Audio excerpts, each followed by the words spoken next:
come to the end and we can decide whether we want embellishment on it or not. I did get this stuff here, which could go on there, and you can see, I mean, it looks really gorgeous. You could put 4 on there, but I wasn't quite sure that it would detract from the beauty of the sleeves and all that. So I decided to leave it off, and instead on this particular one, use those for something else, is to put the lace on the bottom. I think the lace trim will look really, really nice. There's a seam allowance for 2 centimeters in this, so you can turn it up 2 centimeters and just stitch it through. In my case, I want it to be a little bit longer with the lace and all, so I'm just going to turn it up 1 centimeter and stitch it through. And then the lace is going to go over the top and just sit here, where you can see that we've got the whole design. That's what's going to be visible. And I think that's going to be really cool. So the first step here is to sew this all the way around. And I'm just simply putting this under the sewing machine. I am not ironing this.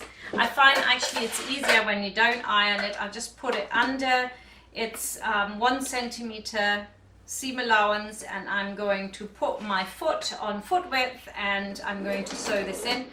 What I am going to do is make my stitch length a little bit bigger, 3.5, and I'm going to sew all the way around.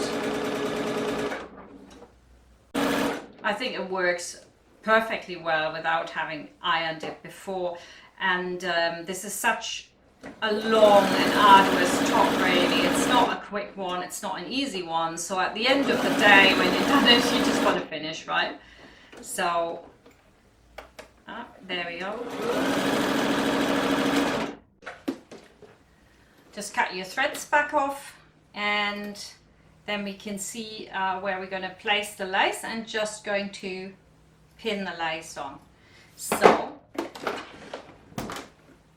let's get this nice and flat. You could give this a press, but I'm just going to press it after. We don't need to do that now. So I'm going to go and put this on now. Make sure when you're doing lace that you do it from the right side. That's the better side. Which one is it?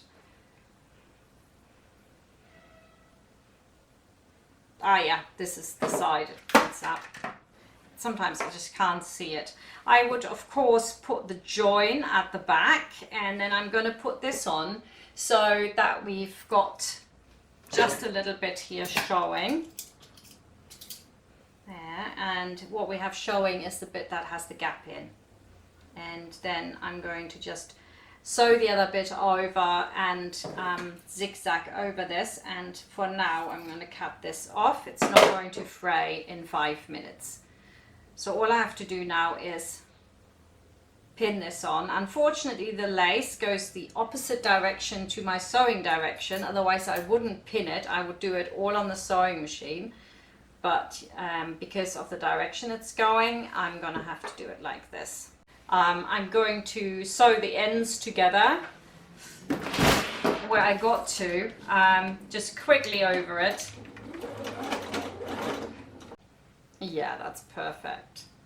And then I can tuck everything in, and we can just stitch over it on the sewing machine again. That's really nice. Now we're going to do a stitch right in the top there, and then I'm going to do another stitch right down here just above it so that it holds well.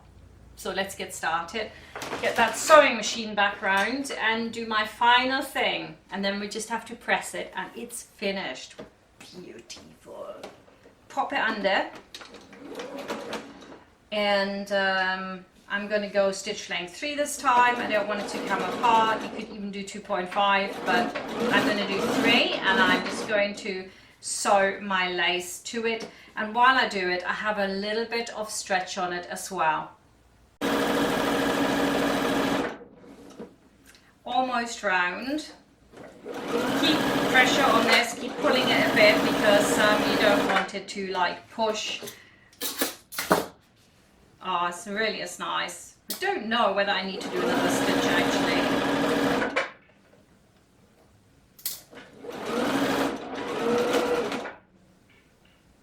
On second thought, I'll leave it loose. No second stitching. line. I think it looks great the way it is. Really nice. Now we've come to the final stages of our top. We're just going to give it a good press. Well done, you've finished the Grace top. It looks absolutely stunning and I can't wait to see yours. So please show me in our Academy feed and of course in our Facebook group.